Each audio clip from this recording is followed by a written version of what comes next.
क्या मुझे शादी के लिए मनाने के लिए फोन किया है? मैंने आपको यह बताने के लिए फोन किया है कि इस शादी के लिए बिल्कुल राजी मत होना। अगर आप नहीं मानोगे तो मेरा बेटा किसी तरह अपनी भांजी की शादी आपकी बेटी से करवा देगा। इसलिए जितनी जल्दी हो सके उसे यहां से बहुत दूर भेज दो।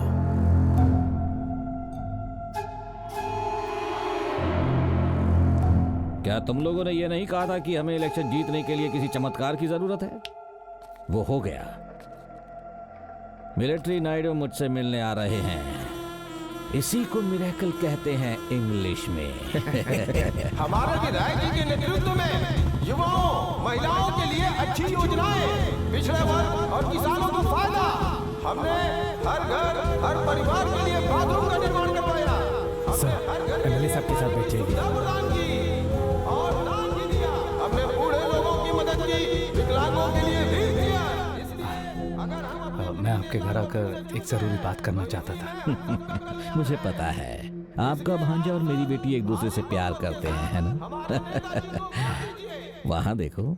और एक बहुत अच्छा निर्णय लिया गया है। एमएलए पशुपति की इकलौती बेटी हरिका की शादी वेंकट नायडू के भांजे कार्तिक से की जाएगी। अब हमारे बीच वेंकट नायडू जी आएंगे और एमएलए साहब के अच्छे कार्यों के बारे में बताएंगे। मैं यहाँ शादी की बात करने आया हूँ, इसकी राजनीति मत बनाइए। सर, हमारे एमएलए साहब तो आपसे अच्छे काम के लिए हौसला मांग रहे हैं। ये अपने भांजे के रिश्ते के लिए क्या इतना भी नहीं करेंगे? पशुपति नायडू को वोट दे, बस इतना कह दीजिए। जाइए वेंकट नायडू जी, जनता आपका वेट कर रही है। जाइए सर, प्लीज सर।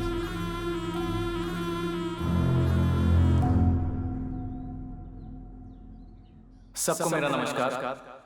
हमारे एमएलए श्री पशुपति नायडू जी बहुत ही मेहनती हैं। इन्होंने काफी डेवलपमेंट करके हमारे क्षेत्र को आगे बढ़ाया है। ऐसे व्यक्ति को वोट देकर जिताना हम सबकी जिम्मेदारी है। देखा सर, अब तो आपकी जीत पक्की है सर। जूते से मारूंगा तुम्हें। भगवान ने हाथ दिए तो किसी भी बात पर उनसे ताली बजाओगे? तुमको दिमाग नहीं है या इस्तेमाल नहीं करते? कल तक मैं जिसका विरोध कर रहा था, आज मैं रिश्ते के लिए उनकी प्रशंसा कर रहा हूं। कुछ समझ में नहीं आ रहा क्या? अगर किसी ने कोई वादा किया है और उसे पूरा किया है तो उसे ही वोट दो। लेकिन अगर कोई रिश्ते से वोट मांगे, बाप, भाई या पिता, तो उसे वोट मत दो। कुछ समझ में आया? लीडर बन के तुमने कोई तीर नहीं मारा है। कम से कम एक अच्छा पिता तो बनो अपनी बेटी के लिए।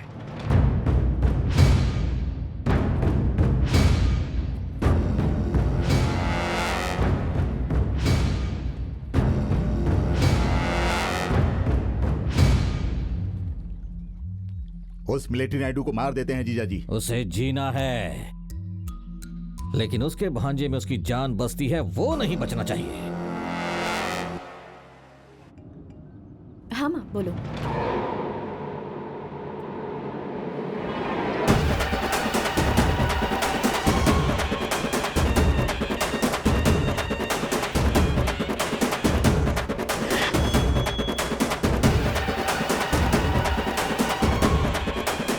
तुम्हारे मामा जी ने तुम्हारे जन्मदिन पर तुम्हें गिफ्ट में हरिका देने का वादा किया है। मान गए तो हरिका का पति बनूंगा, नहीं माने तो अपने ससुर का दामाद बनूंगा। हेलो, मेरी बात ध्यान से सुनो कार्तिक। हरिका तुम अब तक पहुंची क्यों नहीं? मेरी आवाज आ रही है? हेलो, हरिका तुम वहाँ से निकल जाओ प्लीज, तुम्हारी जान सुनाई नहीं दे रहा है। हेलो, मेरे पापा के लोग तुम्हें मारने के लिए आ रहे हैं। मैं यहाँ मंदिर के मेले में हूँ, तुम कहाँ हो?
मामा भांजे दोनों की मौत यहीं पर लिखी है।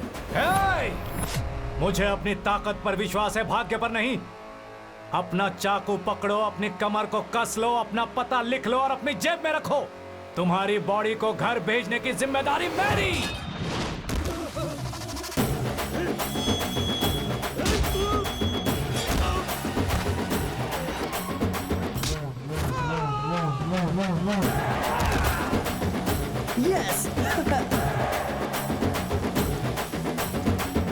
नदी में तैरना मैंने सिखाया, रिंग में खेलना मैंने सिखाया और अब मैं इसे शिकार करना सिखाऊंगा।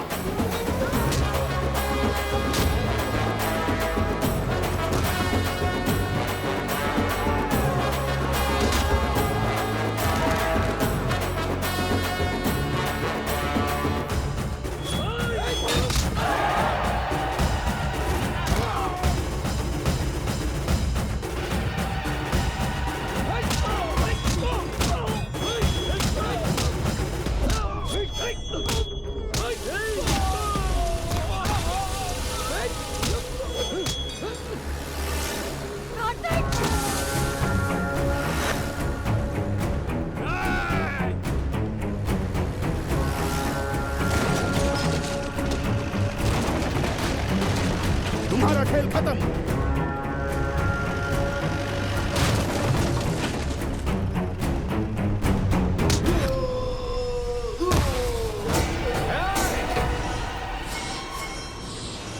इस साल ये मेला रंगों से नहीं, तुम्हारे खून से रंगेगा। आ जाओ सबके सब।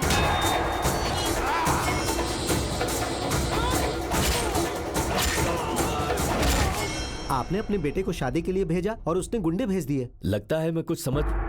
उसने क्या पाप किया है कि आपने उसे धोखा दिया? कोई पाप नहीं है लक्ष्मी, उसका श्राप है। उसके पैदा होते ही समय मैंने उसकी कुंडली देखी थी, तभी मैं समझ गया था कि ये मेरे बेटे की मौत का कारण बनेगा।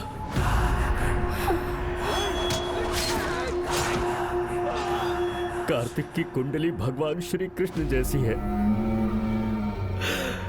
जिसमें लिखा है कि कार्तिक का जन्म अपने मामा को मारने के लिए हुआ है।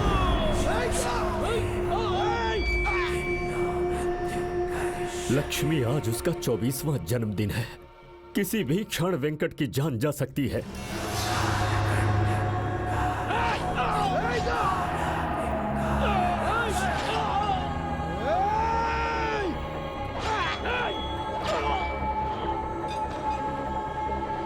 उसके लिए खतरा बढ़ता ही जा रहा है।